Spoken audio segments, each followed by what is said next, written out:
In the year 1871, the Great Fire nearly destroyed Chicago.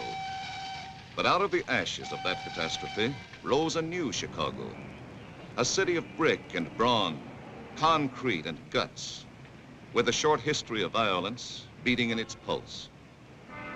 That history is on record, and the record is kept by the newspaper men who have made Chicago's papers great. No period in Chicago's history was more violent than the years of Prohibition. The rise and fall of the bootlegging empires was written in blood and bullets. In 1932, there were 365 murders committed in Chicago, one for each day of the year. 8 policemen were shot down in the line of duty. One of the most ruthless of these murders occurred on December 9th, 1932, on South Ashland Avenue, in a place operated by a woman named Wanda Skutnik. Wanda Skutnik's store in the Polish district was the front for a speakeasy.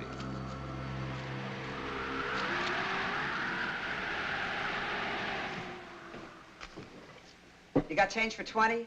That's all right. Pay me next time.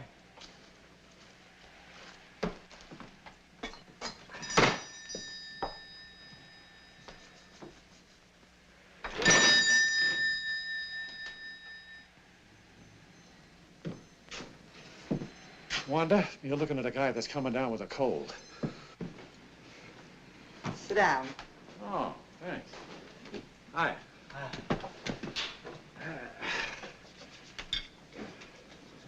For a cold, this is good. Thanks, Wanda.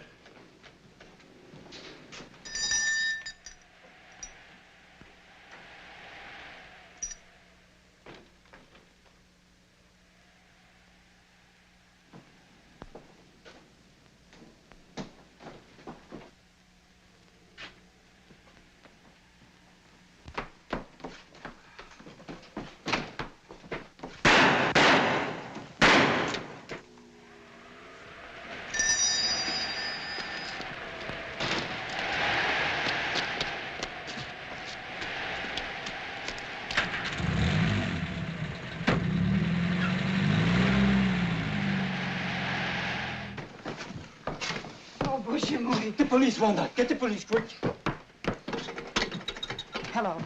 Hello, Central. Get me the police. Yeah, quick, please.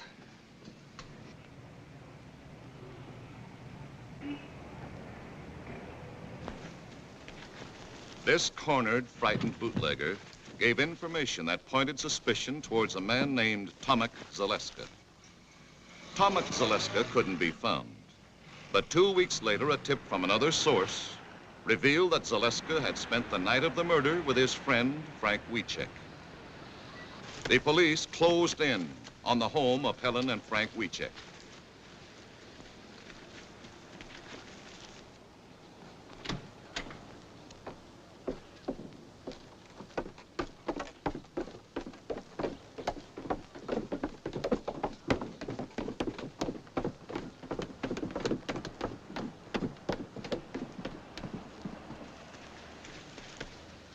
Helen and Frank were taken into custody for questioning.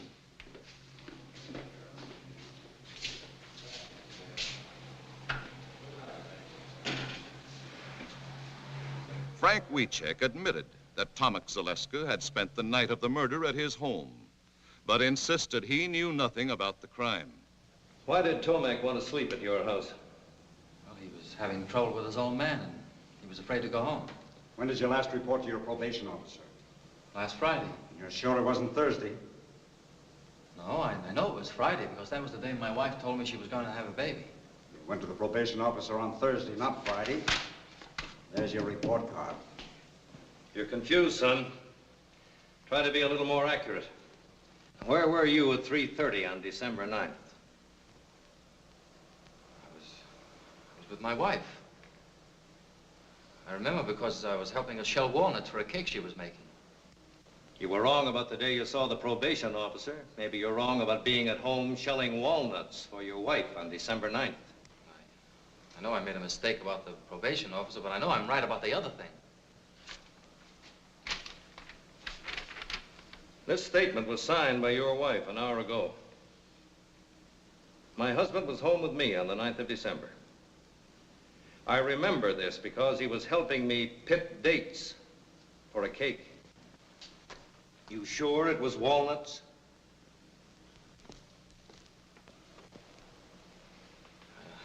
I don't know.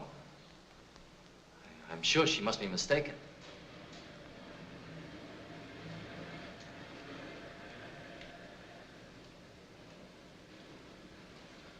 His wife, Helen, was released.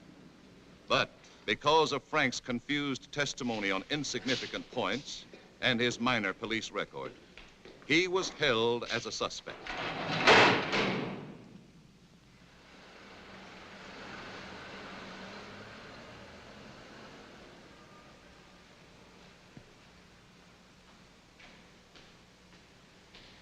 Eventually, after hiding out for 6 weeks, Tomek Zaleska, protesting his innocence, surrendered to the police. You know we're looking for you. You know we'd pick up your good friends Helen and Frank Wiechek. Then why did you give yourself up if you were innocent as you claimed? I was scared. Sometimes I used to hang around Wanda's place. When I heard they were picking up everybody she knew, well, I figured nobody would miss me, so I just beat it. I know now I made a mistake. But I came in on my own hook, didn't I? When you went to Wiechek's house that night, what reason did you give for wanting to sleep there? I didn't give any reason. I used to spend the night there once in a while. You didn't give them any reason? No. I just asked them to let me stay there, and they did. And you're sure you gave them no reason? No. After identification by an eyewitness, Frank Wiechek and Tomek Zaleska were indicted for the murder of Officer Bundy and swiftly brought to trial. I will ask you, Mrs. Skutnik, if you see in this courtroom the 2 men that murdered policeman John Bundy. Yes, sir. Him and him. Had you ever seen either of these men prior to the time of the shooting? Oh, sure. Tomek used to come around my place all the time. The other fella I never saw before. And the first time you saw Frank Wiechek was on the day of the murder? Yes, sir. And the next time you saw him was the day you picked him out of the police lineup? Yes, sir. Thank you, Your Honor. The people rest. Both men received a sentence of 99 years to be served in Stateville Penitentiary. This happened in November 1933. Frank and Tomek went to prison. The case was forgotten for 11 years. Forgotten until October 10th, 1944, when a small advertisement appeared in the classified section of the Chicago Times.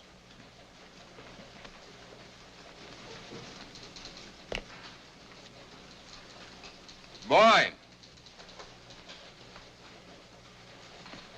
Yes, sir? Give me the file on John W. Bundy, cop killed in 32. All right. And get McNeil. Yes, sir.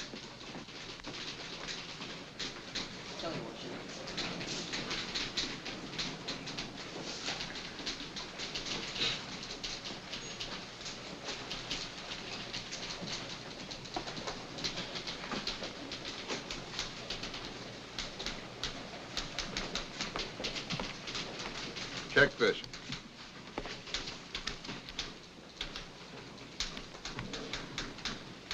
What do you make of it? Well, I want to know why it's worth $5,000 to someone to find out who killed a cop 11 years ago. 1932 was open season for cops. Over on the north side, they were shooting them in pairs like a brace of ducks. This is all I could find on that cop killed in 1932, that Bundy guy, Mr. Kelly.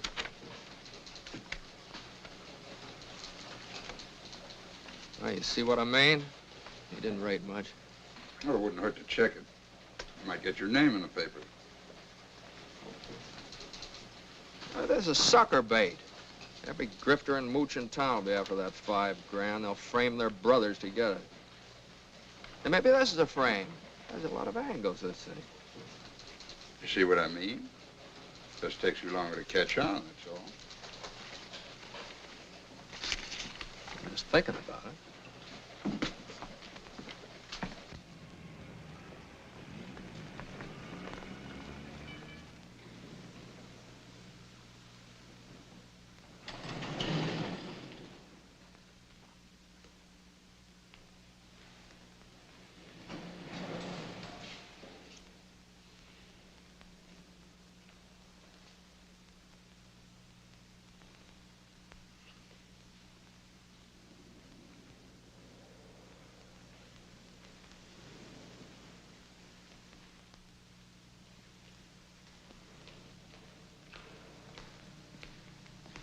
I'm looking for Tilly Weecheck. What you want? I called Northside 777. They said I'd find her here. I'm Tilly.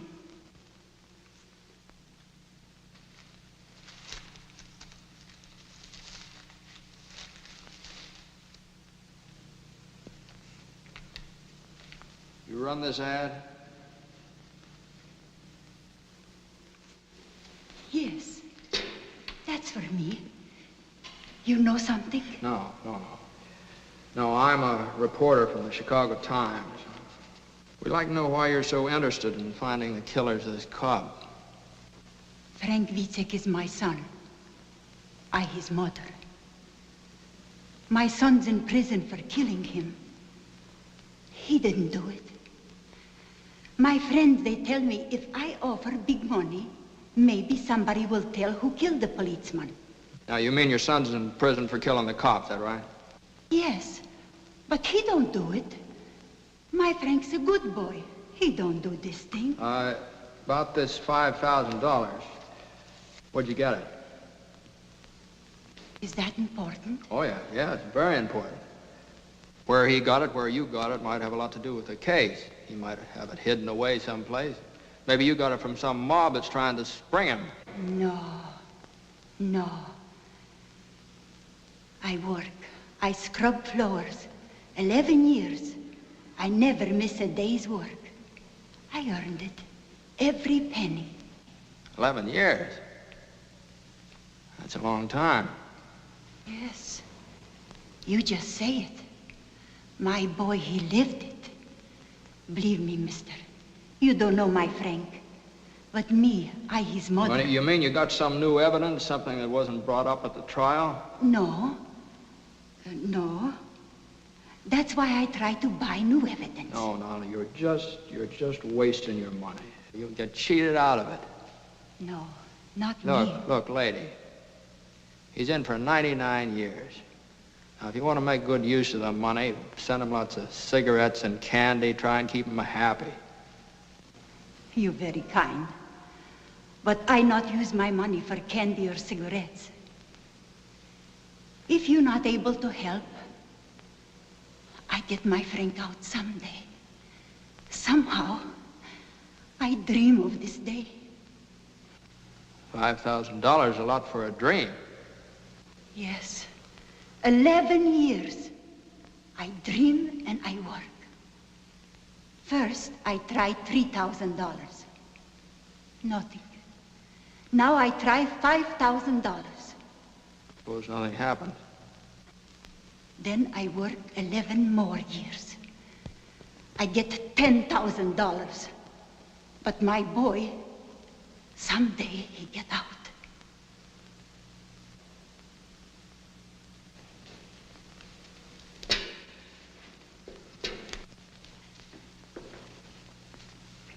Now, I gotta hand it to you, Mrs. Weecheck. You got a lot of courage. You help me?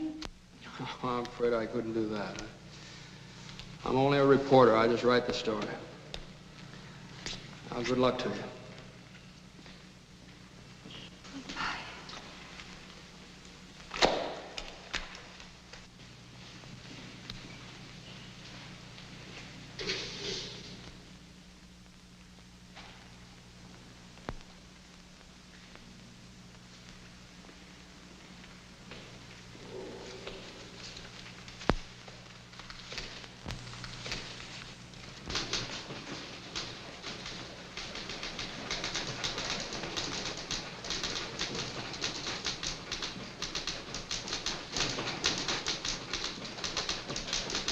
Great job, Mac. Thanks, Charlie.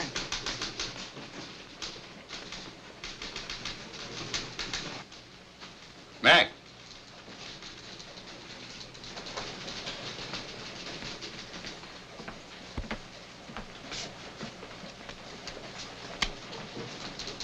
Hey, this story on the scrub woman, pretty good. How'd you like to follow it up by going out to Stateville and interviewing her son? Oh, now, wait a minute. I didn't write the story to glorify the son. He's a cop killer. Well, you got any proof he's a cop killer? Well, they didn't give him 99 years for playing hooky. He had a record. He was on probation when he shot the cop. Yeah, I know. I read the record, too. He's public enemy #1. He and a couple of other kids broke into a grocery store. He got $2 and a record. But in this case, an eyewitness identified him as one of the killers.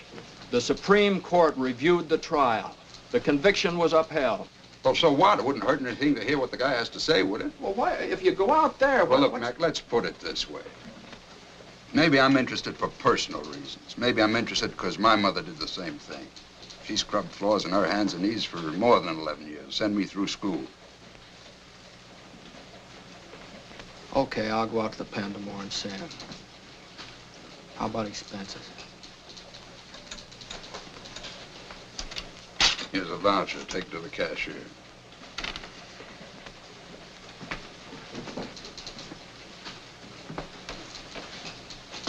Kelly. I happen to know that your mother had a small annuity. She never scrubbed a floor in her life. You never got past the 5th grade. But I figure if you pull such a corny gag as this, you must want me to go pretty bad, so I'm going. But I want you to know that you didn't get away with it.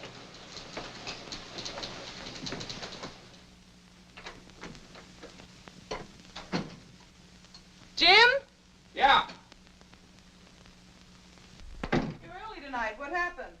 I gotta get up at 8:30 in the morning, go out to Stateville and see that scrub woman's boy. Got something to eat for me?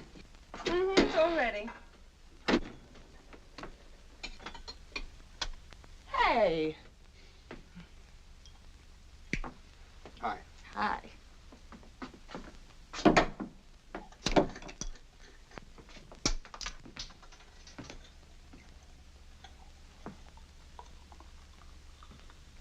Hey, you got a new one, huh?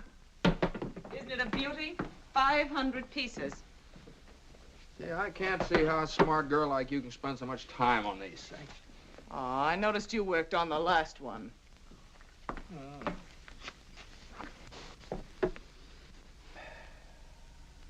You know, that was a marvelous yarn you wrote about that Polish woman. Had a lot of feeling. What a magnificent thing that old lady did. Yeah, everybody's touched. Especially Kelly. I was, too.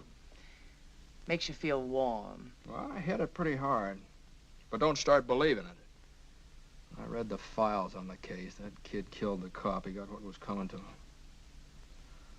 Now, I need a branch of a tree right in there. See one around.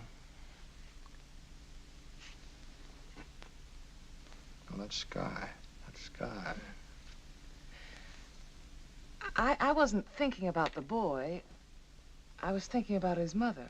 I hammer out a sob story and everybody's blubbering all over me. You know what it is? It catches your imagination. Nobody knows whether she's right or not, but she's worked so hard, she's had such faith that, well, I want her to be right. Honey, I love you. Well, wouldn't you scrub floors for me if I shot old Kelly in the head? Oh, I don't know. You don't. You don't. Jim. Oh, here's one. Here's one. Looks like it. Jim. Look, I'm going out to see him tomorrow.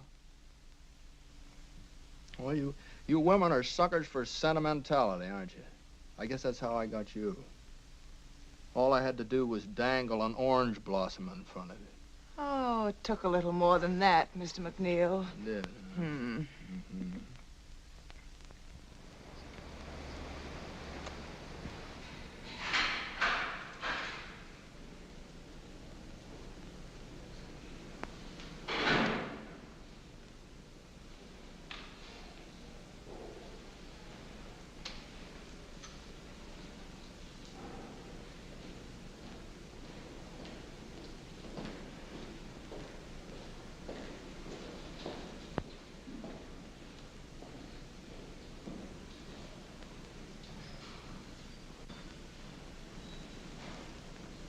What kind of a guy is he, Warden? I like him.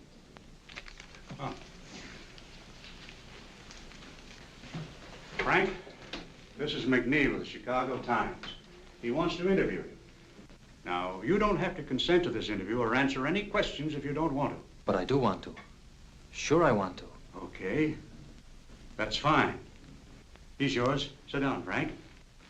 The Times has taken an interest in your case. I came out to ask you some questions. Yes, sir. I'd like more of your story, your side of it. I need an angle, something to hit the public with, you understand? Yes, sir. Now, you knew about the ad your mother ran in the papers, and the $5,000 reward. Yeah. Did you know she was scrubbing floors to earn that money? Yes, I did. All she lives for is to get me out. I guess that's all I've got to live for, too. Well, that's a very good angle to play up. Your faith in your mother, her faith in you. You know, if you're guilty, you're just letting her slave her life away for nothing. She knows I'm not guilty. Uh-huh. I read the news clips, transcript of the trial. They don't whitewash you, the way I see it. But you only read what convicted me. All the true facts didn't come out. Even Judge Moulton said I was innocent. The judge that gave you 99 years? Well, the jury said we were guilty. He had to. But in his chambers, he said he knew we were innocent. When was that? Well, after he sentenced us. Oh, after? Well, maybe we better duck that. What else? My lawyer was a drunk. He wouldn't even let me take the stand. He was afraid I'd get the chair. Oh, go on. When they question you hour after hour, you're bound to get mixed up on a lot of little things the way I did. That's another good angle. Railroaded, huh? And they took me from one police station to another. Every few hours. Taking me around the horn, they call it. So my lawyer couldn't get me out. And this one, the Skutnik. The first 2 times she saw me, she said I wasn't the man. And all of a sudden, she said I was. Finger woman. All right, we'll play that up, too. I was home with my wife the night the policeman was killed. Does your wife visit you regularly? My wife, yeah. We're divorced. Well, we better duck that angle, too. You duck so many things. You don't believe me, do you? Listen, I talked to your mother. She's a very fine old woman. She believes you. I need proof. I got no proof. Yeah, I know. All right, now, what we'll do with this thing is this. We'll play up this mother angle and the finger woman, and maybe a little police and political corruption, too. I didn't say that. Well, what difference does that make? It's a good angle. Probably true, anyway. You see, you don't want a wishy-washy story. This thing's got to have sock, mass appeal. It's the only way we'll be able to help you. Get sympathy, public support. Now, you leave it to me. Okay, Ward. Thank you. That's all, Frank.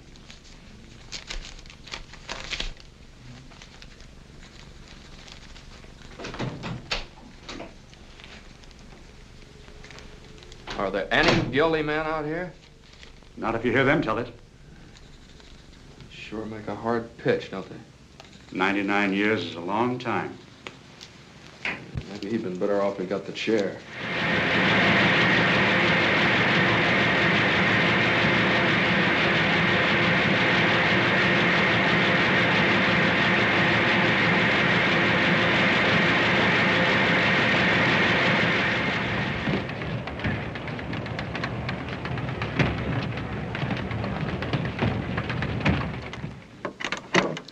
Mr. McNeil is busy, but I'll tell him you like the story. You're welcome. Yes, the Times is going to continue with the WeCheck case. You're welcome.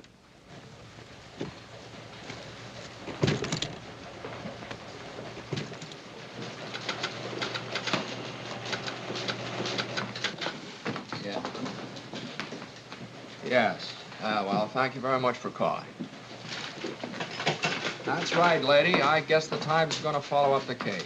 Yeah. Goodbye. Say, what are you going to use for a follow-up? What follow-up? Well, the thing is snowballing. I want more of it. Well, you want to give me a raise, or do I just get the $5,000 from WeCheck's mother? Look, Mac, my job's to print the news that's fit to print. Did it ever occur to you that we might be selling this dead cop short? Maybe he had a mother that scrubbed floors, too.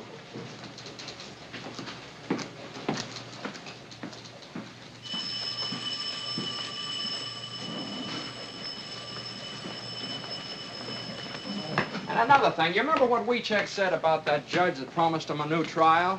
Well, the judge died 3 weeks after the case was closed. He's been dead for 11 years. Now, Wiechek's a pretty smart cookie, you know. He gives me a lead and knows I can't check up on it. Well, why don't you take a different lead? Look, Mac, you know we're getting on the average of more than 20 phone calls per hour from our readers.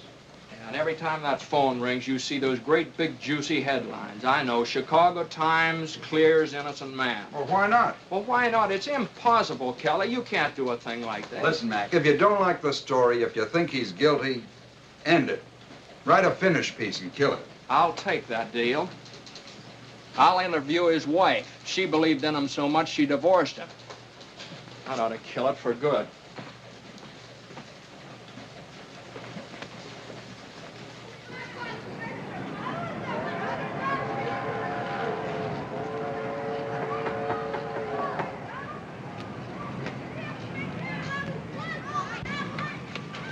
I'm looking for Helen Reiska. Yes? I'm McNeil of the Times. I'm doing a series on the Wiechek case. Oh, yes, I read them. Please come in. This way, please. Oh, excuse me. Just a minute. I got your address from your former mother-in-law, Tilly Wiechek. I haven't seen her since the divorce. I guess she doesn't feel very kindly towards me. Will you sit down, please? Do you think there's a chance that Frank will get free? Do you want him to? Sure, I want him to. Would you be waiting for him? No. No, I wouldn't. I'm married again. Oh. But I'd be glad for Frank, because he's a fine man. And because he's innocent. He was at home with me when the policeman was killed. Yeah, I know. You were baking a cake. You loved him then, I mean. I did. Very much. But the lonely nights were too much for you. You couldn't go on that way. No. Is that it? No, that's what Tilly might think. I loved him. I would have stuck to him. But Frank wanted me to get the divorce. Did he pick out your new husband for you, too? It's the truth. Did you contribute to the reward money, or did Tilly earn all that by herself? Oh, I couldn't help. I haven't anything. My husband, Mr. Reiska, takes care of me and my boy. Frank's boy. I can't ask more than that. He is a good man. And he loves me, and he loves the boy. We're lucky. Yeah, you seem to have got out of it all right. Mr. McNeil, I told you the truth about the divorce. Frank wanted it. Well, it's going to be very hard to make people believe it. Frank's wife says he's innocent and shows her faith by divorcing him, you know. But that's just the way it was. I went up to see him that day, wanting to make him keep up hope, wanting to cheer him up. He looked depressed, the way you do when you're terribly worried.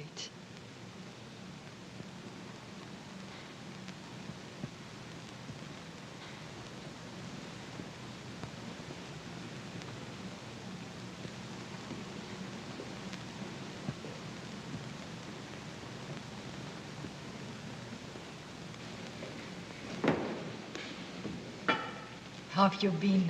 Fine. How have you been? Fine. How's Ma? Fine. And the boy? How's the boy? Oh, he is fine. Always fine. Everything's fine. We have nothing to say anymore. Oh, Frank, darling, please. I know. So many things you don't say. You don't want to talk about the outside because I'm in here. You don't want to remind me. But I remind myself. I think of lots of things. Ellen, tell me, how's the boy doing in school? He's doing very well, Frank. What about the other boys? Kids can hurt him bad. They're only kids, Frank. Yeah. They do not know what they're saying. Son of a jailbird. Cop killer's son. Oh, it's nothing, Frank. I was thinking about moving to a new neighborhood anyway. He'll go to a new school. Oh, it's no good. A new school is no good, Helen. A new name. That would be good. Frank. I'm just like dead, Helen. In 30 years, maybe I can get a parole, if I'm lucky. 30 years. Helen, you've got to divorce me, Helen. You can't mean that, Frank. Yes. Love's not for us anymore, Helen. It's finished. Now we must think of the boy. Only the boy. My boy must live for me. But I couldn't do it, Frank. I just couldn't.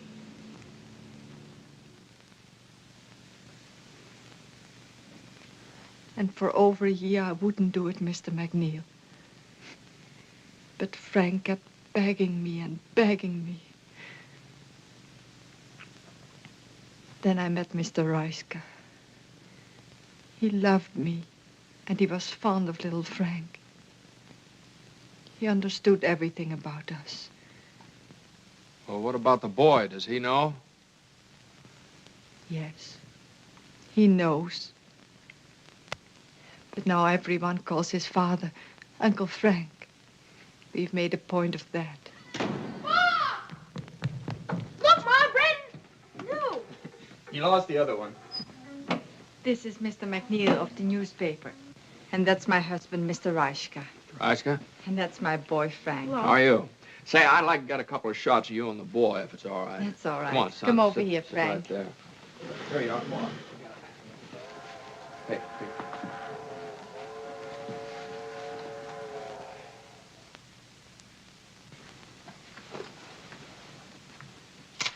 Mr. Reiska, you mind if I ask you a couple questions? Certainly not. Were you in Chicago in December 1932? Yes, why? Did you know Helen then? What do you mean, asking such a question? Any objections to answering? No, no objections. He's got to ask everything, dear. I know that. I didn't meet Helen till after she was divorced. This can be proved by our friends. I see. You understand I have to ask a lot of questions. Sorry. What's he asking all the questions for anyway? What's the big idea? Well, it's about your Uncle Frank. He's not my uncle. He's my father. Well, thank you, folks. Goodbye.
Darling, wake up.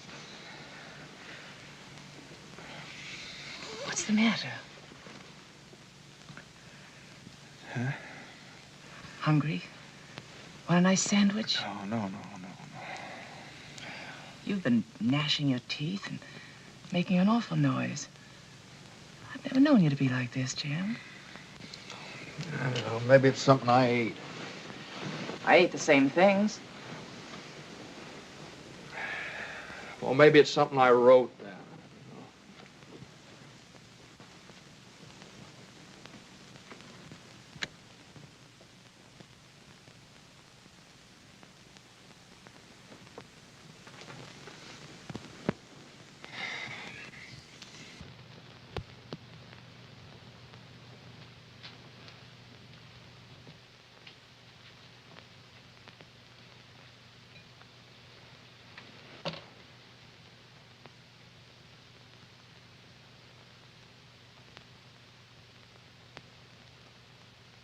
You look nice. Will you marry me? I did. Oh, yeah, that's right. Thanks. You're welcome. Just remember I'm here. Well, come on over here. Maybe we can work this out together. What's the matter? Won't the pieces fit together? Some of them, but they make the wrong picture. Pieces never make the wrong picture. Maybe you're looking at them from the wrong angle. Sometimes it's mighty hard to figure. Why don't you let go? You want him to be innocent. You want him to be free. Admit it. Oh, maybe you're right. Maybe I do want him to be free. But that doesn't make me believe he's innocent. If you want to believe, that's enough. Believe it. Will you marry me? Oh, that's right, you did. Will you fix me that sandwich then? Hey.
Hey, Kelly, have you seen this item on the warehouse fire?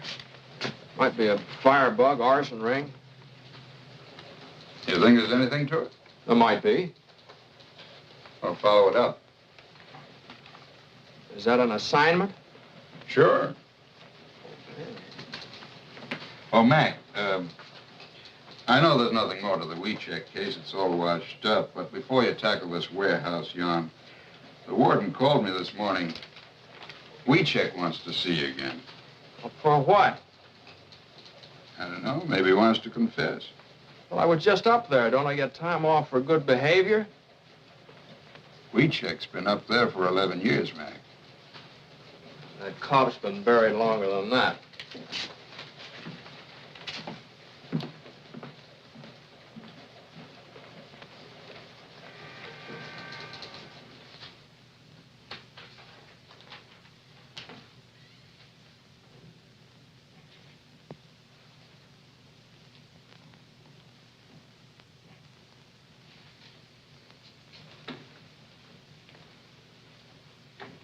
Hello, WeCheck.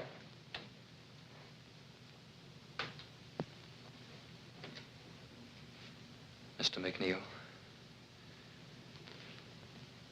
I sent for you to tell you that I don't want you to write anymore about me or my family. I've read what you've written. I've seen the pictures of my mother, my wife, and my boy. We poured our hearts out to you, unashamed. Well, you wanted help, didn't you? That's the only way you can get people interested in the case. Nobody's going to read a little two-line ad like your mother ran in the paper. 500,000 people have been following this story. Now, somebody might know the killers and get in touch with us. I don't want that kind of help. I'll stay here 1,000 years. But you must not write anymore about my wife and my mother and my boy. My mother is doing this for me, not to sell your papers. Oh, now, wait a minute. I made my wife divorce me, so my boy has a new name. Now you put his picture in the paper. You spoiled everything for him. I don't know. I thought I was doing a good job. No. This is writing without heart, without truth. Before I thought maybe some crook lawyer would try to get the $5,000 from my mother. But this I never figured. Yes, I say it. I'll stay here. I'll stay here 1,000 years. But never write anymore about my family. Leave them alone. Leave alone my wife and my boy.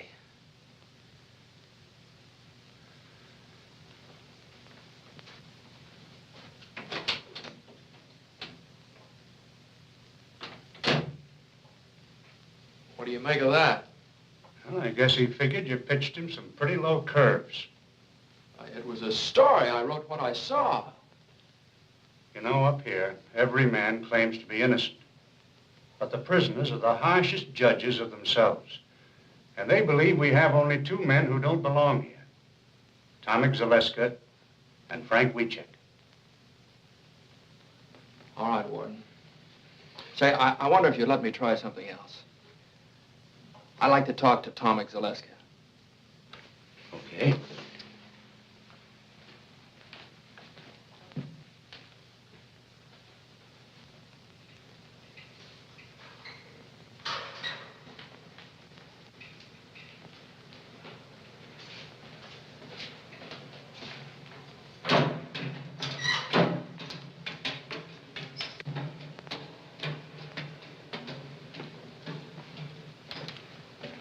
I'd like to talk to Zaleska. Yes, sir.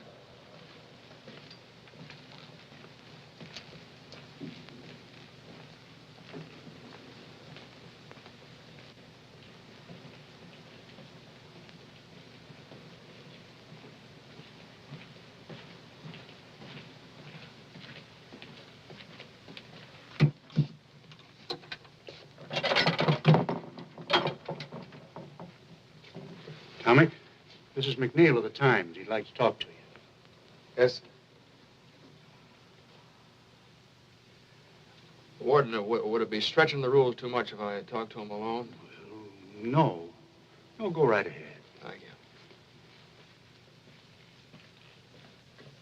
you. Are you familiar with the work the Times is doing for Wiecek? Yes, sir.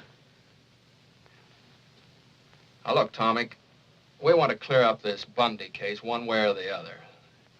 We don't think Frank was in it with you. Now, if you confess and name the man that was really with you that night, the Times will do everything in its power to get you a parole for turning state's evidence. The chances are you'll be out of this place in a few years. What have you got to lose? You're in for a life now. Come on, tell us the truth.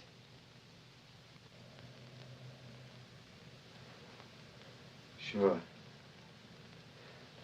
I could say I did it.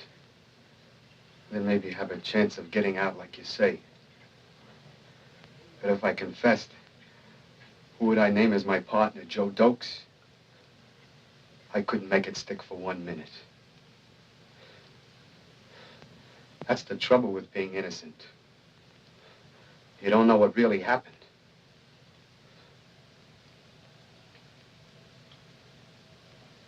I didn't do it. Me and Frank had nothing to do with it.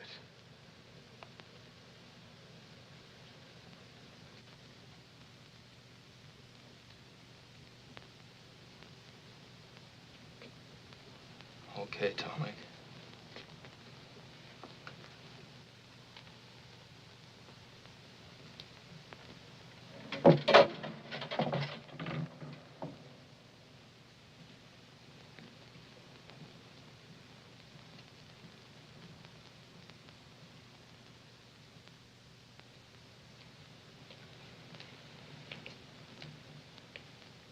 Well? You must run a nice jail. This guy doesn't want to get out either. I'm gonna get this out of my system if I never write another line. Warden, do you think Weechek could talk to me again? Yeah, I imagine he would. I'll take you over to the hospital. He works there.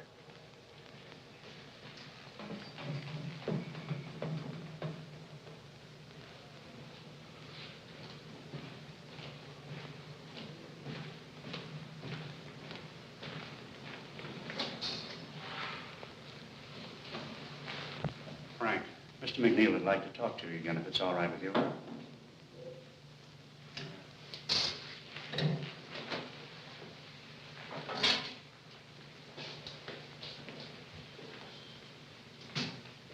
Look, Frank, I've decided to go on with this case. I'll slant the story your way. I also want you to know that I'm still not convinced you're innocent, but I'm willing to get the facts. But remember this, if I ever catch you lying, I'll blast you so hard you won't even get a parole when you're 33 years or up. Is it a deal? I've nothing to be afraid of. It's a deal. Okay, Frank. Now, I want you to give me some information. This judge you told me about, you know, the one that died. Were there any witnesses when he told you he'd try and get you a new trial? Yeah, there was a bailiff. Uh-huh. What was his name? I don't know. Well, I'll find out. What was the name of your lawyer? His name was Underwood. Underwood. Where does he practice? He's disbarred now. That's great. A disbarred lawyer and a dead judge. All right, what else? There's Wanda Skutnik. It was she alone who put me where I am. She identified me, but the other two witnesses, Gruska and the mailman, said no. Then there was the police captain. He was the one who got Skutnik to say I was the man. He stood right alongside of her when she picked me out. She was afraid of him. What was his name? I never found out. He wasn't at the trial. Well, where can I find the Skutnik dame? I don't know. That's nice material. It's all I got, but it's the truth. Would you be willing to take a lie detector test? Mr. McNeil, for 11 years, I've been waiting for a chance to get at that box. You know what you're up against? If it turns out bad, you're cooked. If it turns out good, it's only Leonard Keeler's professional opinion. Doesn't count legally. I'll take the test.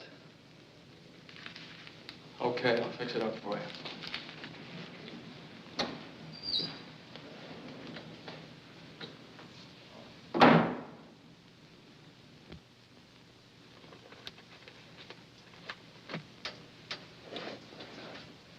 Listen, kid, take it from me. Keep away from Keeler and that lie detector. I'm not afraid of it. That's what I said. Why, I had the cops, the state's attorney, even my own lawyer believing in me. I was a cinch. Then they talked me into going up against that box. Well, what happened? What do you mean, what happened? I'm doing life, ain't I?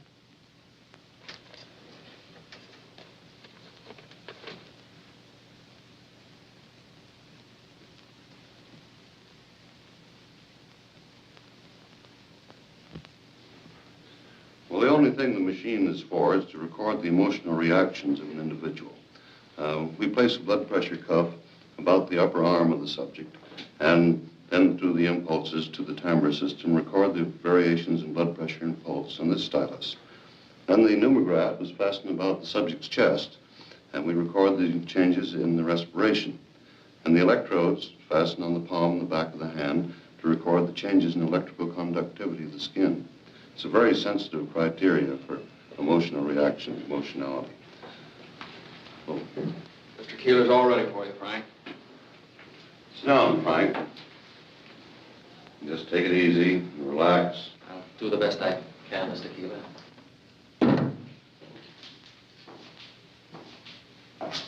Come, Mac.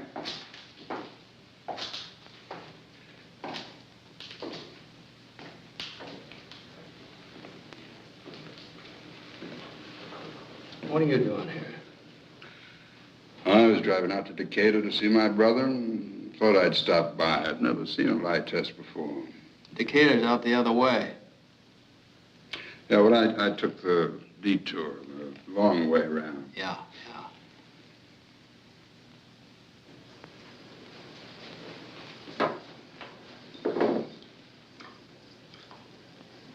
These are a pair of electrodes. I clipped them to the palm on the back of your hand and picked up the electrical changes in the nervous system. I'm going to try an experimental test now. I want you to take one of these cards, look at it, remember the card that you chose, and then place it back in the group. I'm going to ask you one card at a time, and I want you to say no to each card that I ask, including the chosen card. You understand? Yes, sir. Now just face forward. Don't watch the machine. And sit as quietly as you can.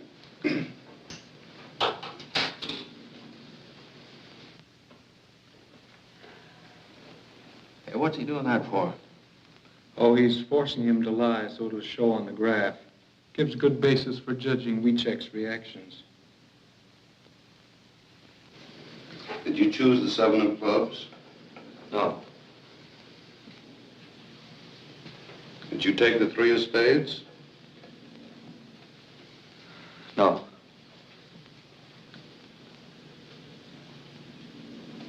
Did you take the Queen of Hearts?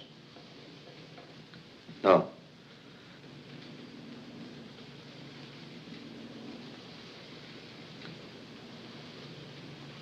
Did you take the Ace of Hearts? No.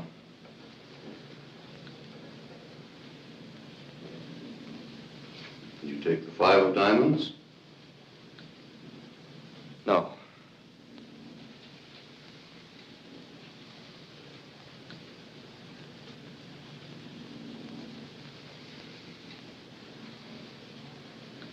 Did you take the 6 of Clubs? No.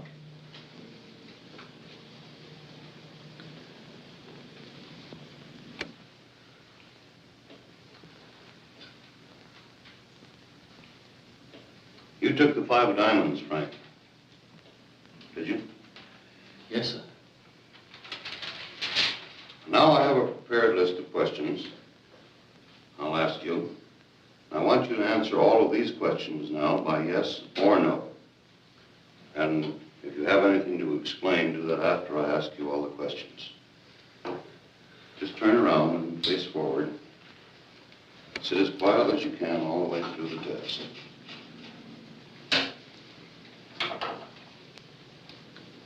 And don't forget, just yes or no all the way through. Is your name Frank Wiechek? Yes.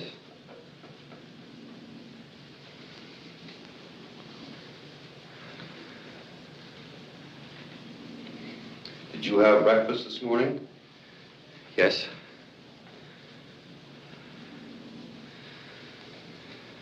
Do you know Tomix, Alaska? Yes.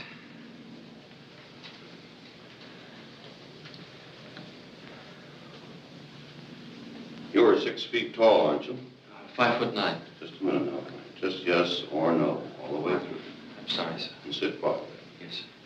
I'll have to begin again now. I'll just ask you some of these questions. I'm sorry. Is your name Frank Wiechek? Yes.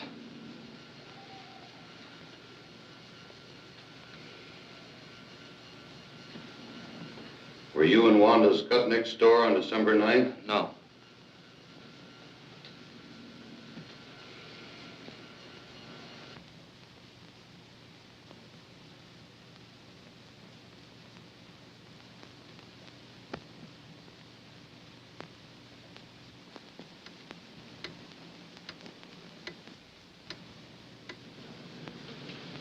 Were you home at the time of the robbery?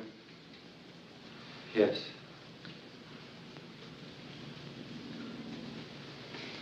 That's all I'm going to ask you. Just sit quietly now for a few moments, and I'll take it up. Yes, sir.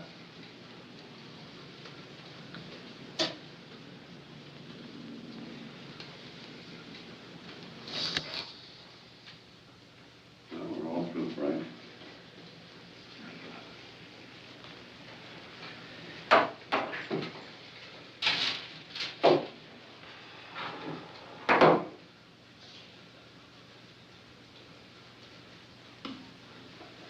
Bye, and I'll probably see you later.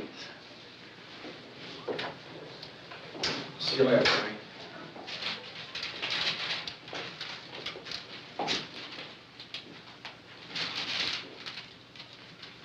What's the verdict?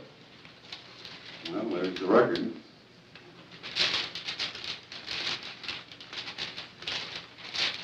Well, what's that jump there? Well, he reacted in all three curves, very specifically. He lied to that question. Is that where you asked him if he killed Bundy? No. Are you married? Well, but he didn't lie. He isn't married. He's divorced. Yes, but he's a Catholic, and he still thinks he's married, and he feels within himself that he's married. And so he reacted in deception. But do you think he lied about anything else? Well, we run so many records today, 4 or 5 of them. I'd like to take a little time to go over them and compare one record with another and the reactions. And, well, I'll call you later on this afternoon and let you know.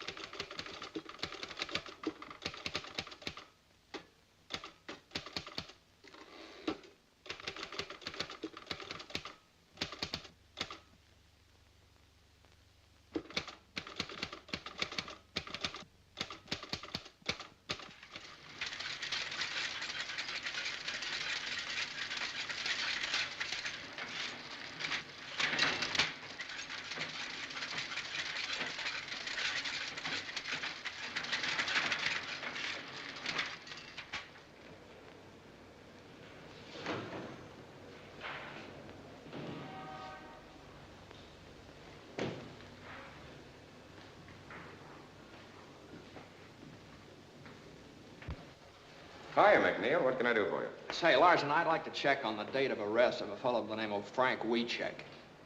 You mean the cop killer? Oh, I'm just trying to do a job. I'm afraid I can't help you, McNeil. Our arrest books for 1932 are in the warehouse. They're not available. What do you want me to do, go to the commissioner? You know where you can go as far as I'm concerned.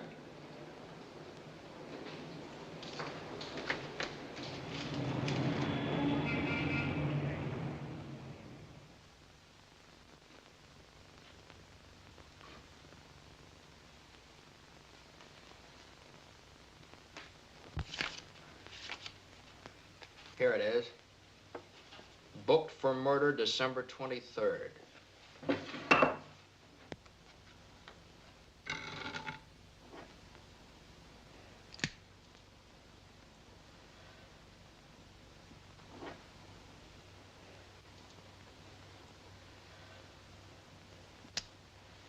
Does that make you happy?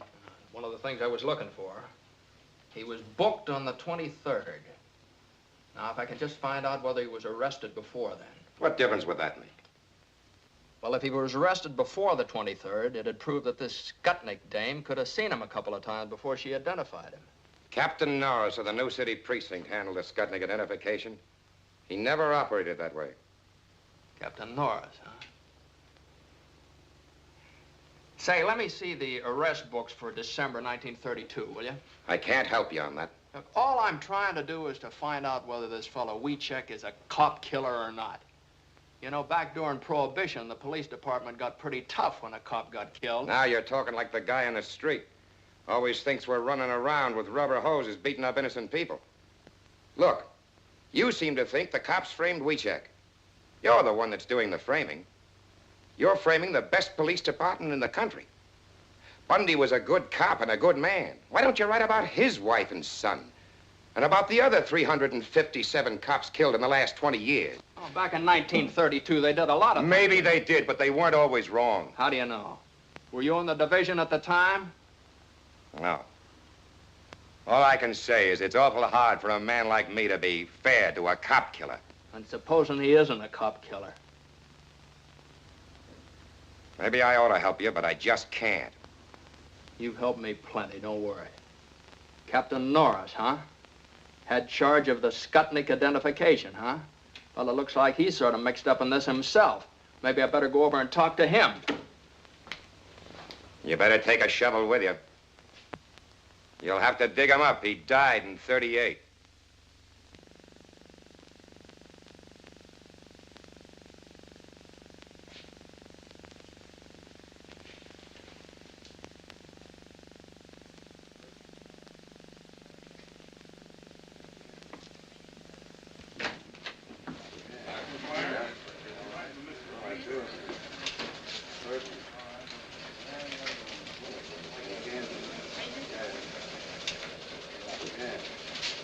All right, transfer him to New Jersey. Yeah. Hi, Mac. Off your beat, ain't you? Yeah, sort of. I need some help. Lay off of me, Mac. The word's gone out to keep away from you. I've done you a lot of favors, Matt. Now, is there any place I can find some records of people that come in here and look at the police show-ups? Material witnesses. Somebody might have been subpoenaed to come in here and identify Weechek. If we kept that kind of stuff, the books would fill Soldiers Field. Well, now, would there be any photographs, anything We like don't that? take no pictures in station houses. Press boys might get a shot of the witnesses on the steps, but never inside. Now, look, Mac. If I'm seen talking to you, I'm going to be back walking my old beat. Now, why not be a good guy? Don't be here when I get back. Okay, may I use your phone? Yeah, use that line. Don't touch those.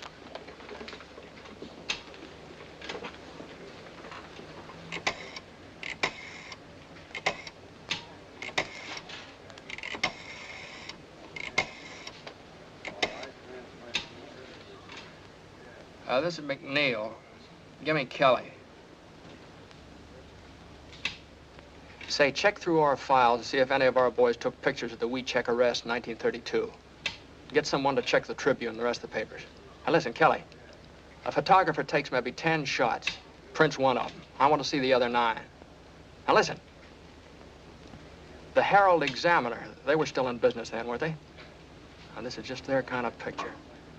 I'll check on that myself.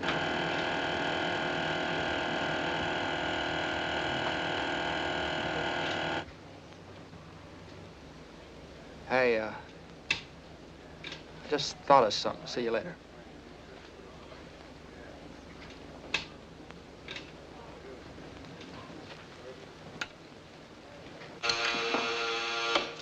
New City Precinct. This is McNeil over at headquarters. You got the book on the Weechek arrest, 1932? Yeah, but we've been told to pull it out of the files. I'll drop over and see it. Okay, we're right over. Right.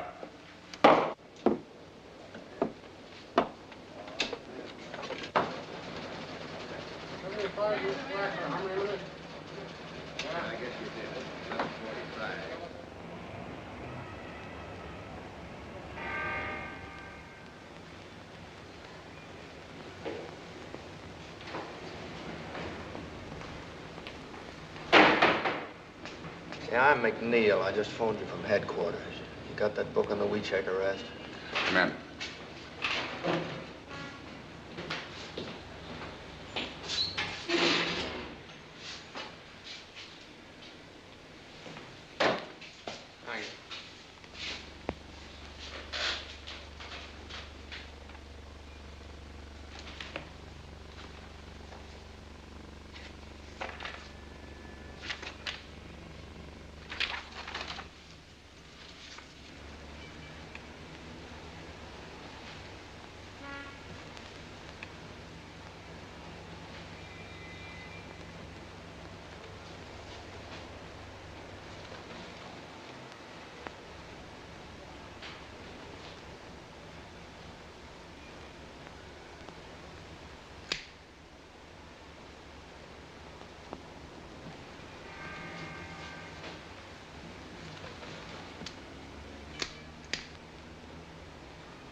What'd you find?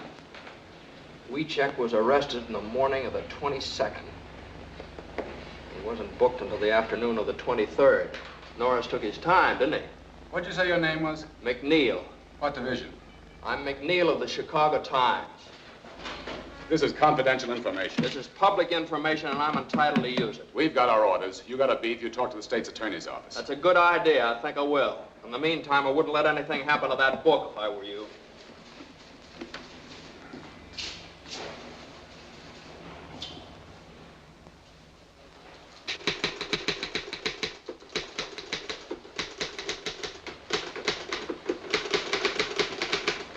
Mac! Hey, Mac!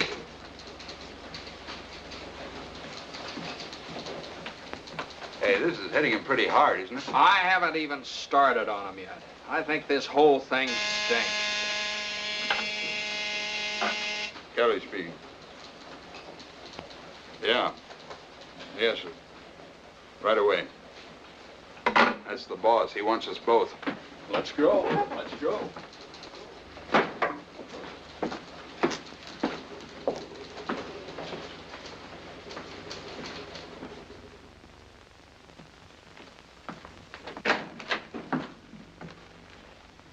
Go right in, Mr. Kelly. Mr. Palmer's waiting.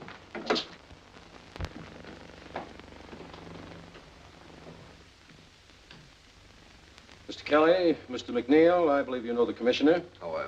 Mr. Faxon from the state's attorney's office. And this is Robert Winston representing the governor. How do you do, sir? Of course, you know Mr. Burns. Mr. Kelly, these gentlemen object to our handling of the WeCheck story. Mr. Kelly, we feel that the Times, through you and Mr. McNeil, is slinging mud on one of the finest police departments in the United States. And specifically, we object to your efforts to arouse sympathy for a man who killed a police officer. We'd just like to point out, gentlemen, that Frank Wiechek was convicted by a jury. His case was reviewed by the Supreme Court, and the conviction was upheld. All these legal authorities believed in Frank Wiechek's guilt. Well, a long time ago, a lot of people believed the world was flat. At this late date, do you wish to impugn the integrity of the jury and the court? If they were wrong, yes. Back in 1932, a steady stream of convictions made good publicity. Remember? Frank Wiechek was found guilty, and he belongs where he is. Were you in the state's attorney's office in 1932? Why, yes, I was, but I didn't have anything to do with the Wiechek case. I have no axe to grind, Mr. McNeil. But I believe you're unnecessarily discrediting this regime. Furthermore, your stories may be holding out false hope of a pardon to both Frank Wiechek and his mother. I'm not so sure it's false. We are.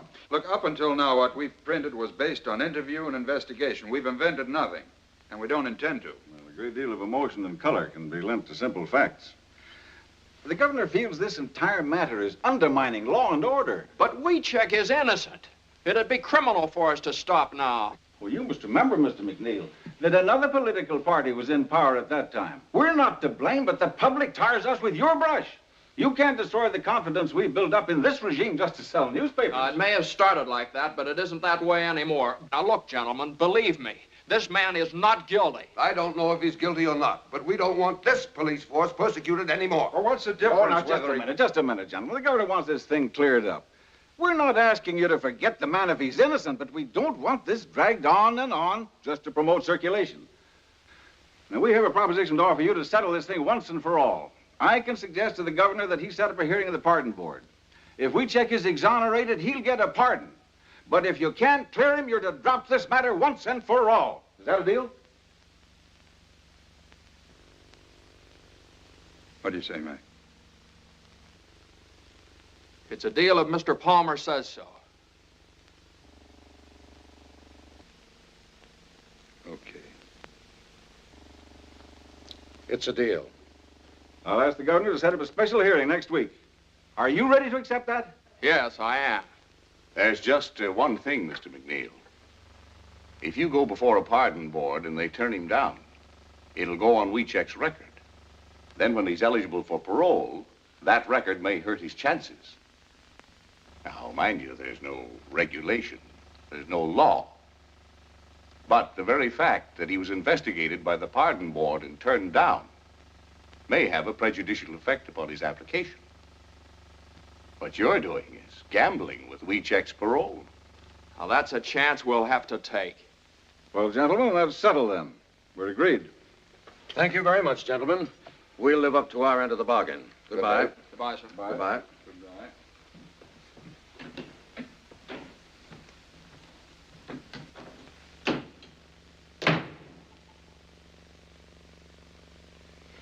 Well, you two seem to be satisfied, but Mr. Burns doesn't seem to be. I'm not. As your attorney, I think you've made a bad deal. While I have read the transcript of this case and am familiar with some of the things Mr. McNeil found, I am not at all certain that we have sufficient evidence to obtain a pardon. But you haven't seen all of the evidence yet, Mr. Burns. What, for instance? Well, in the first place, I've talked to the bailiff of the court. He corroborated Frank's statement that the judge promised him a new trial. Well, what basis did the judge have for making that promise? I don't know. If he made it. He made it, all right. Here's an affidavit from the bailiff. That's not proof. It's inconclusive. All right. Forget about that. I have a lie detector test. And Keeler's sworn statement that the fellow is innocent. Inadmissible. Gruska and Decker, the other two witnesses in the crime, maintain that Wiecek is not the man. And they also testified that this Wanda Skutnik couldn't possibly have recognized anybody. But have you found her? What does she say? Gruska and Decker contradict it, but it's inconclusive evidence. Now, what new admissible evidence have you? Well, there's a whole lot of new stuff. The state's attorney's office tried to keep me out of the record books. That's the reason I had that fella faxing up here. And another thing. Why is this Wanda Skutnik dame keeping undercover? A couple of mobsters might have killed that cop and threatened her for not playing ball. Or maybe she's trying to keep in good with the law. I don't know. She ran a speakeasy. Now, look here, McNeil. I'm an attorney. I know what it is to go up before the pardon board. They go on facts. Facts? Okay, I'll give you something better than facts. I'll give you a picture. Take a look at that. Now, Wanda Skutnik testified that she didn't see Wiecek from the time of the murder until the time she identified him on the 23rd of December. Now, Frank maintains that she did see him several times on the 22nd of December when the cops were taking him around from station to station. All right, that bears out Frank's story right there. There's a picture of Frank and Wanda going into one of the stations. Where'd you get this, Mac? I got it out of the files of the old Herald Examiner. Kind of figured they'd go for a picture like that. When was this taken? Well, obviously on the 22nd. Oh, now look here, McNeil. You can't just say that obviously it was taken then. You have to prove it. Well, I have the photograph. When you go before the pardon board, the burden of proof is with you. But the picture After all, it could very well have been taken after she identified him. McNeil, you've done a wonderful job in assembling all this evidence. But the law of the state of Illinois requires only one eyewitness for an identification and conviction. So far, that witness has not altered her statement, and that fact still stands. Mr. Palmer, in view of this, I'm afraid I must recommend that you permit me to get in touch with those gentlemen who were just here and ask for more time, or until I've had an opportunity to go over the case. Then your advice is to call the whole thing off. That's right. Oh, now, Mr. Palmer, I realize that Mr. Burns knows more about the law than I do. But I want to tell you some things about this case you don't know. I went into this thing believing nothing. I was skeptical. I figured Wiecek is using his mother to spring him. But I've changed my mind. This man is innocent, Mr. Palmer. I know that without any doubt. Now, it's true I haven't found Wanda Skutnik, but I want a chance to find her. I want a chance to get this guy out of jail. Now, if you call off this hearing, I'll never get that chance again. The bargain stands. Thank you, sir. Just a minute, McNeil. Let me give you one last piece of advice. Even if you do find this Wanda Skutnik, I don't believe she'll ever change her testimony. There's only one thing for you to do. Discredit her. Prove she's a liar. Otherwise, you're wasting your time.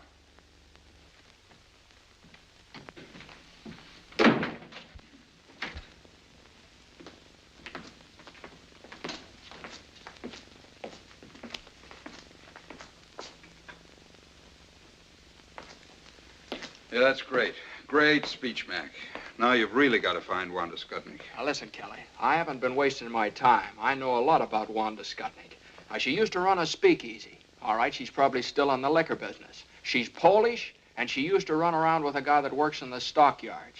So don't let your enthusiasm get you into trouble. Back of the stockyard's a tough neighborhood. Oh, wait a minute. Don't scare me, Kelly. Can you speak Polish? No, I can't speak Polish. But if I have to learn to speak Polish to find her, I'm starting right now.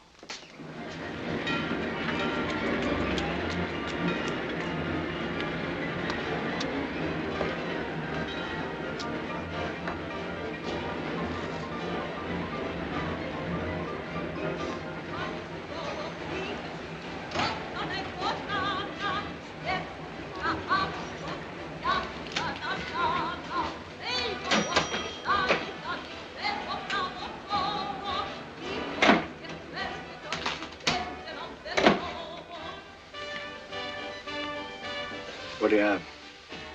Say, did you ever see that woman before? Her name's Wanda Skutnik.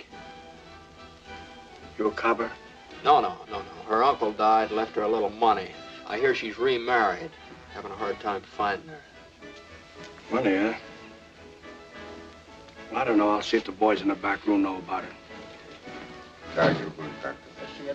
Кто je? Če čuješ slišal, če kabeta če naziva Wanda Skutnik? Ne. Bila pevna ženata? Ima novo nazvisko. Nie. Never heard of it. Right.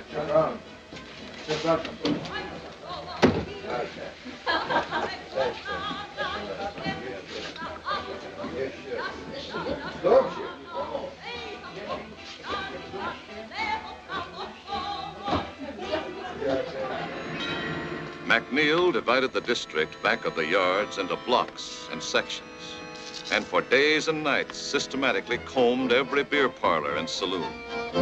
Ja panu powiedziałem, że więcej już nie będę pracować. Tak ciężko robił. O, panu opowiadam. That's all for me. Sure. Na zdrowie panu. Na zdrowie.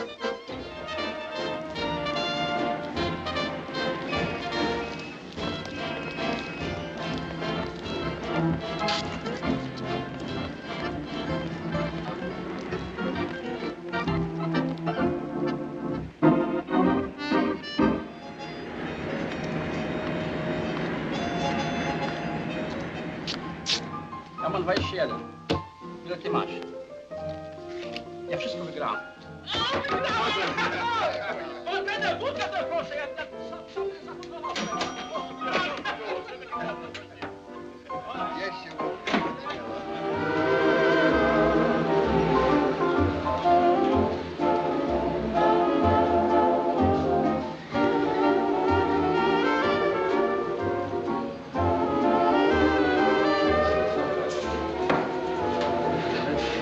Give me a bourbon.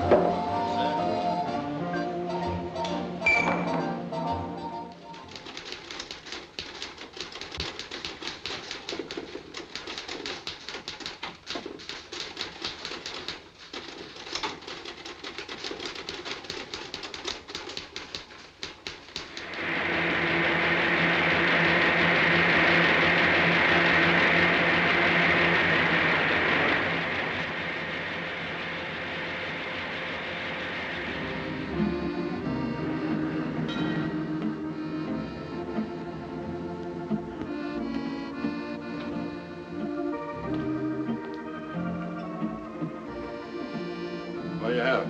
Just arrived.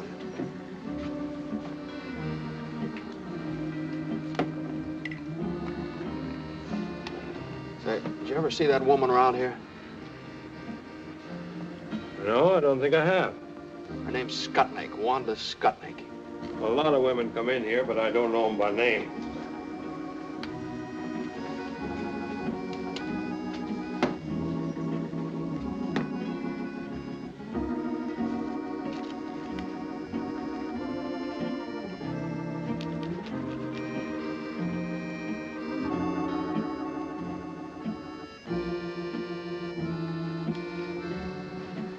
Your name McNeil? Yeah, why? I've been wondering when you'd hit this neighborhood. I've been reading your stories in the paper. About Wanda Skutnik? Yeah. You know her? Used to. Used to be good friends. Do you know where I could find her now? I might. Where? What's in it for me? What do you want? I owe him $1.75. Okay. Where is she?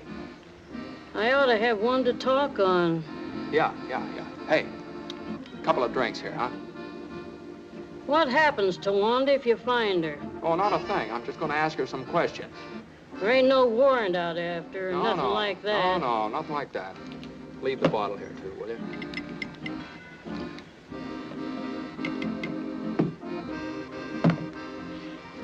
She hadn't ought to thrown them bricks at me. You know Honora Street? Yeah, sure. You go down there. 725. 725. What's her name now? Siskovich. Wanda Siskovich. But don't tell her I said so. She's got a bad temper. I don't want her throwing no more bricks at me. Won't tell her a word. There you are. Thanks.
Come in.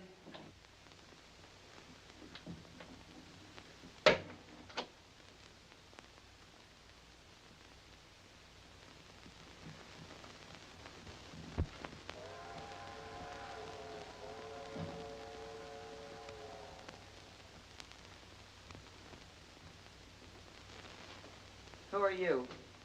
I'm from the Times. Get out of here! So you're Wanda Skutnik. Yeah. I've been wondering when you'd show up. Now, look, lady, I'm not going to give you any trouble. I'd just like to ask you a few questions.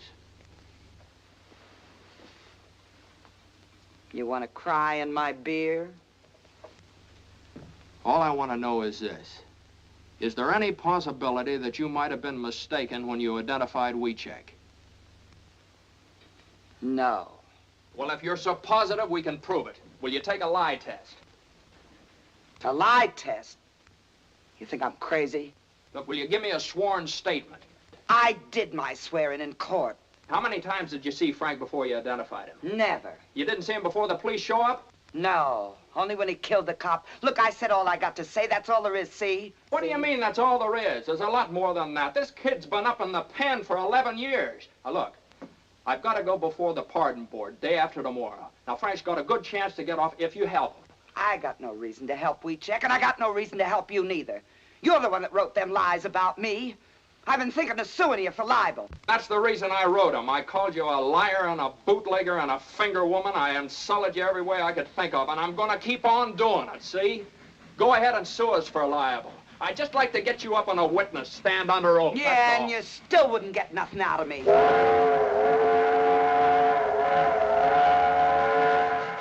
Why you bother her? Put that down. You want to go to jail? Now you get out of here. Now listen, maybe there's something you didn't think of. There's a $5,000 reward, you know. $5,000? And what's more, you don't have to do anything about it. Just tell me enough to clear things up, get Wiechek out, and you get the $5,000. So what do I gotta do? Just tell the truth. Who got you to identify him? Who are you afraid of? Nobody, nothing, nobody. I ain't afraid of nobody and ain't got nothing to say. Wanda, it's $5,000. Shut up! Now you get out of here. You ain't gonna get nowhere. I identified him. I told the truth. It's him. I ain't never gonna change my mind. It's him. Now get out of here. Boris!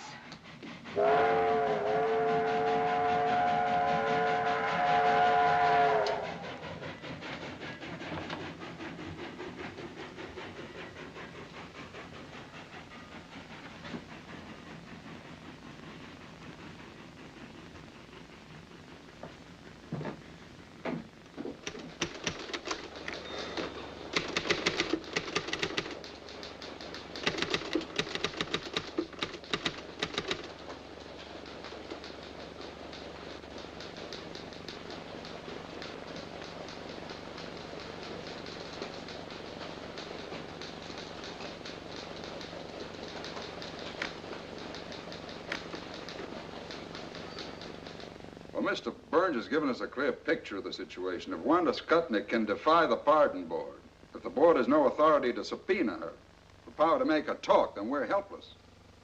What do we do now? The thing for us to do now is for me to appear before the pardon board at Springfield this afternoon, present our apologies, and ask that the case be withdrawn. Will that appear on Frank's record? Will it spoil his chances when he becomes eligible for a parole? No, his name simply will not come before the board. All right. That's it, then. I'm sorry, Mr. Palmer. I want to apologize to you, too, Mr. Burns. I thought if I found this woman, I could make her talk, but I missed her. I'm sorry. Okay, Mac.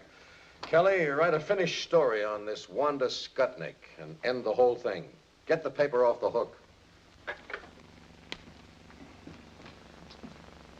Well, I can get a train for Springfield in about half hour. Good.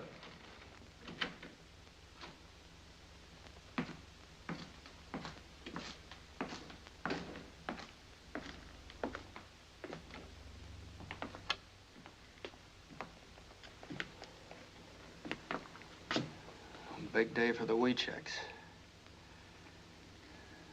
Write a finished story. Get the paper off the hook. How do you end it? Well, first you better go out and see Weechek's mother. I couldn't do that.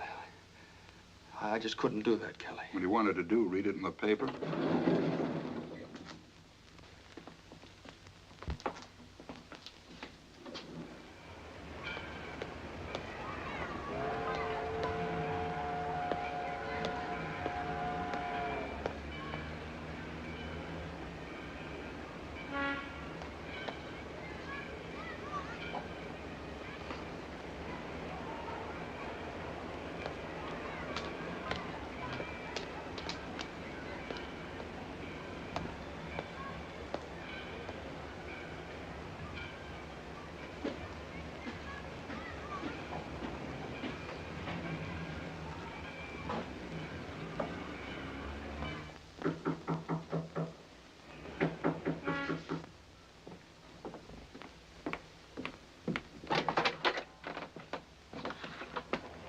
Mr. McNeil, come in.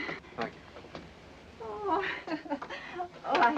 I got to excuse myself. I was not expecting company. You mustn't regard me as company, Kelly. I was baking a pie for Frank. Please sit down. I'll get you some coffee.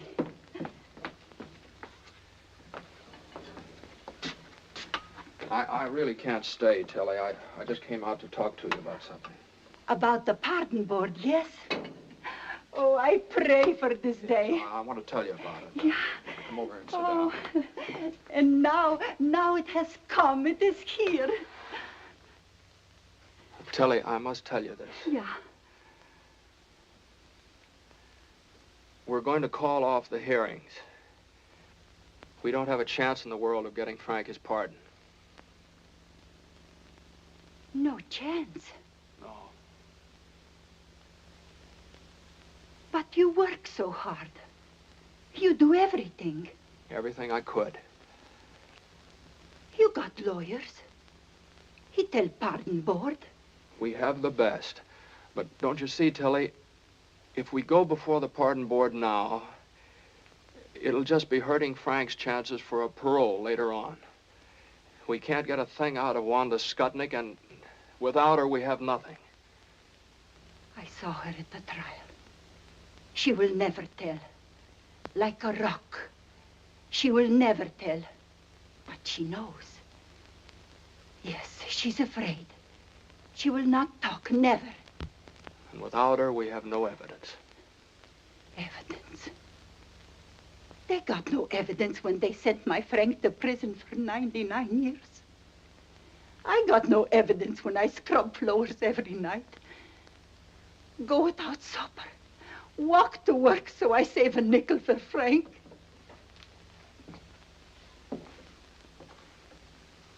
Evidence?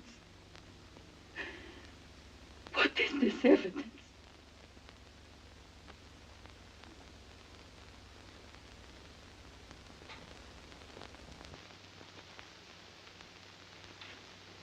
I can't tell you how sorry I am, Tilly. You try to help. You're a good man. But if this thing happened, then we fight some more. We fight more and more. Yes. No, Tilly. We're calling off the hearing. The Times is dropping the case. No. But if you go, I got no friend left. I'm sorry.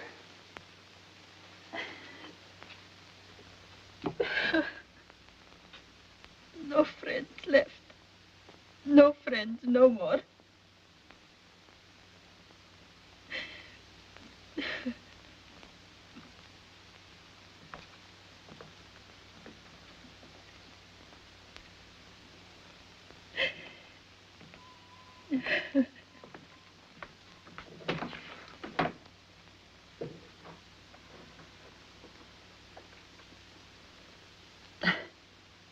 Big fool me. Sure, I got a friend.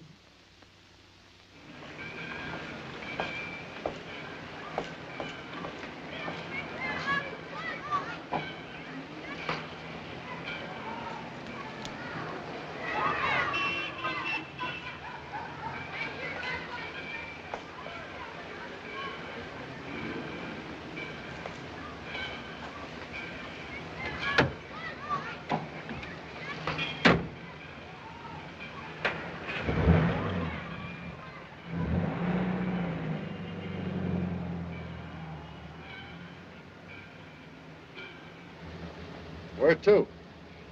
Now, the Chicago Times. You're the fellas writing those stories, ain't you? Seen the paper?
Hey, change that, will you? Get me down to police headquarters. Fast you can. Right away. McNeil of the Chicago Times. First door on your left, Mr. McNeil.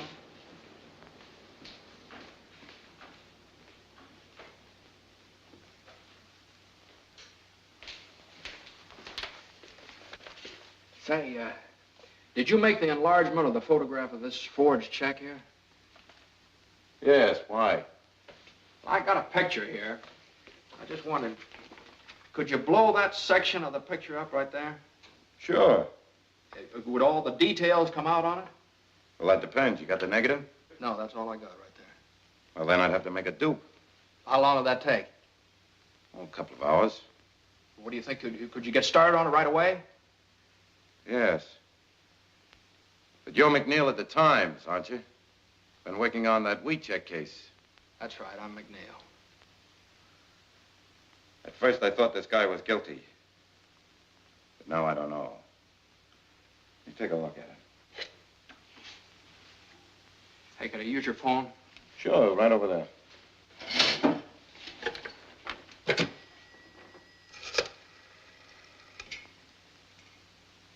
I want to put in a person-to-person call to Mr. Martin J. Burns. He's up at the state capitol in Springfield, Illinois. That's right. Yeah.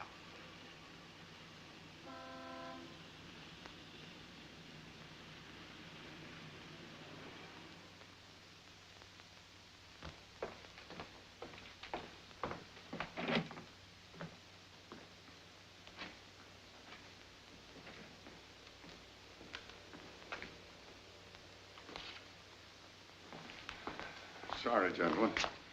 The pardon board is in special session. The case of Frank Wieczek. Gentlemen, I feel somewhat at a loss because I came here to ask that the petition of Frank Wieczek be withdrawn. However, about an hour ago, I received a telephone call from James McNeil of the Chicago Times, who informs me that he has uncovered the evidence we've been seeking.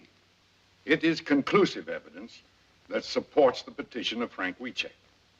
You may present the evidence, Mr. Burns. Unfortunately, gentlemen, my telephone conversation with Mr. McNeil was necessarily brief. He's flying down to Springfield. He should be here at any moment. What evidence does he have? I'm afraid I don't know. Mr. Chair. Mr. Faxon. I object. The state's attorney's office has the right to demand orthodox conduct of this hearing. If you have conclusive evidence, present it. Otherwise, we ask that the petition be denied here and now. Mr. Faxon, we certainly intend to follow orthodox procedure in this Board of Pardons.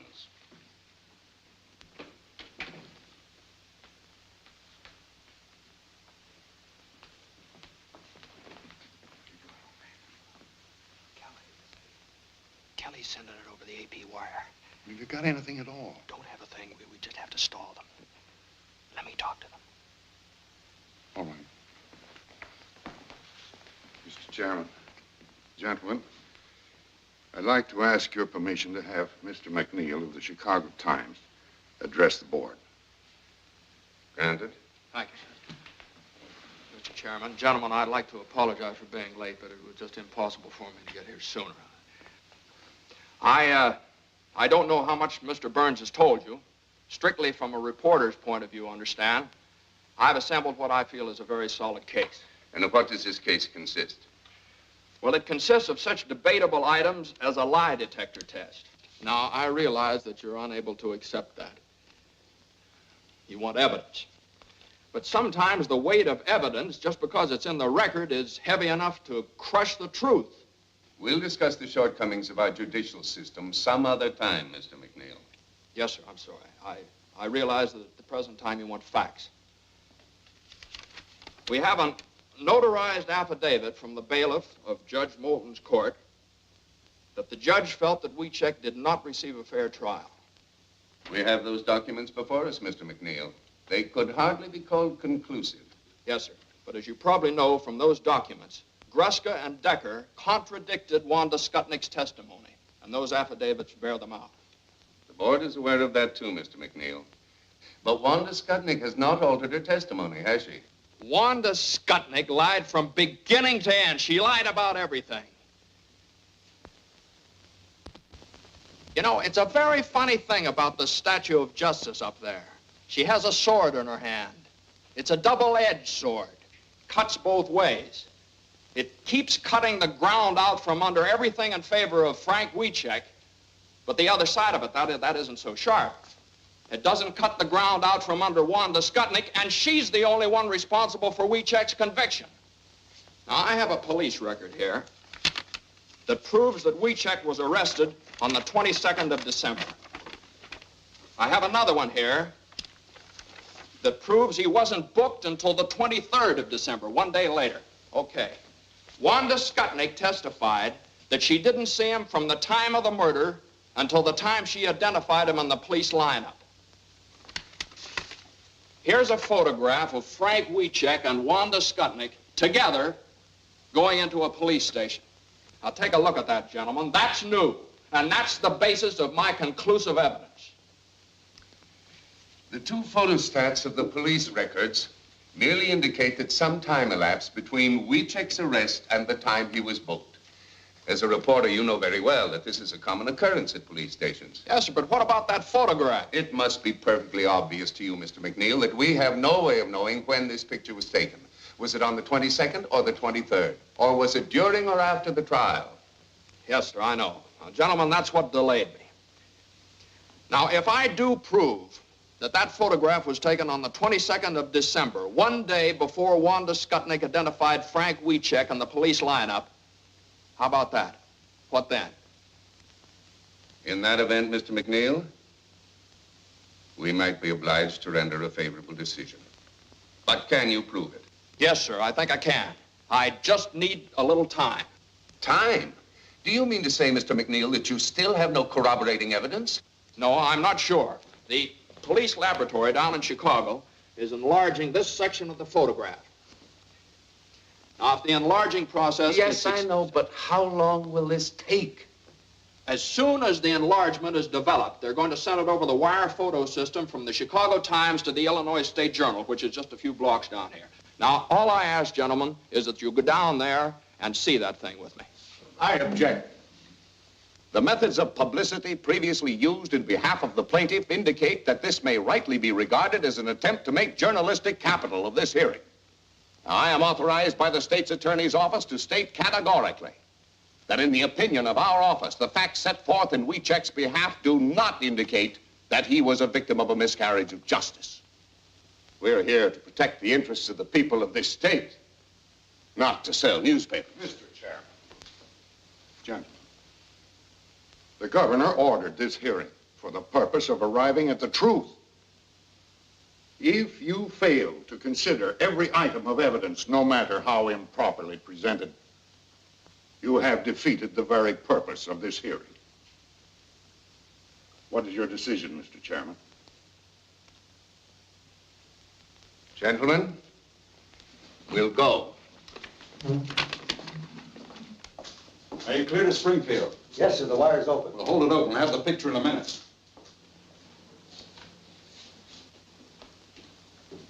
Which one's McNeil? Yeah, right here. There are a couple of prints that came in a while ago from Kelly of the Chicago Times. This one's blown up 100 times. This one 140. He said you'd understand. Okay, thanks very much. Excuse me.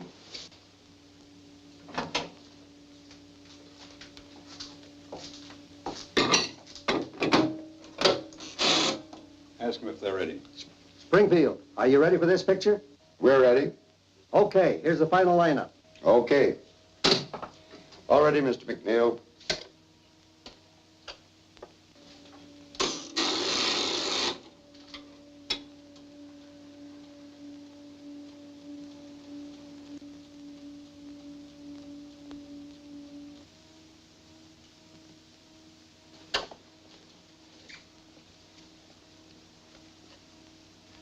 Gentlemen, let me explain to you what's happening here.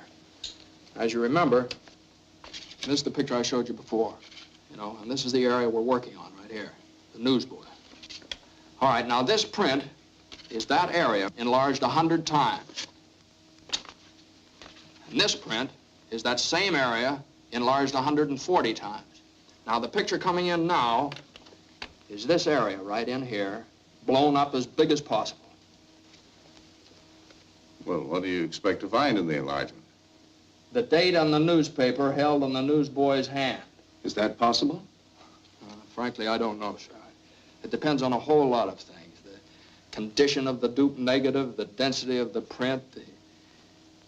I've been doing a little praying, too.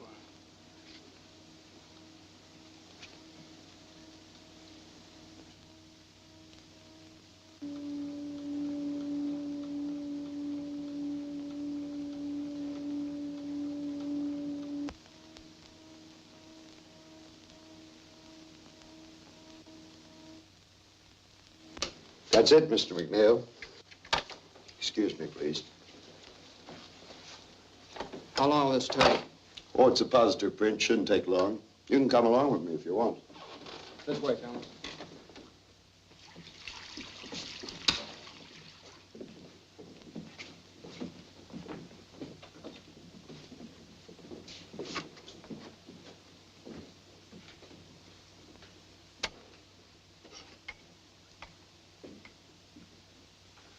Remember, this is the area I showed you.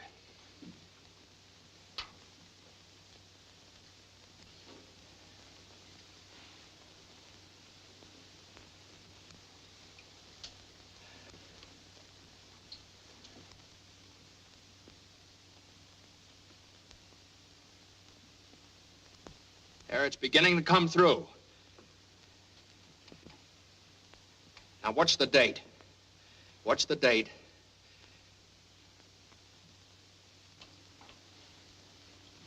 December. There it is. December 22nd.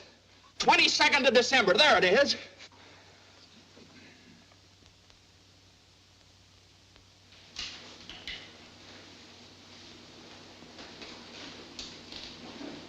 Goodbye, boy. Good luck, Frank. Thank you.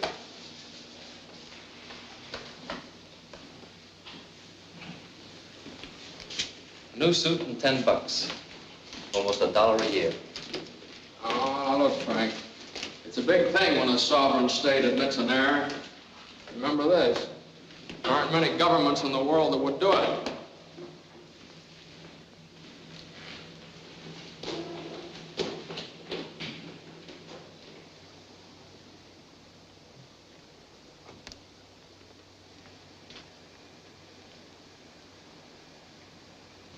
That's my daddy! Daddy!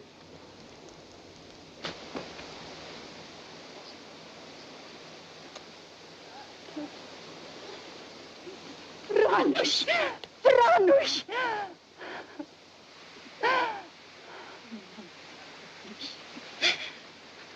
Helen.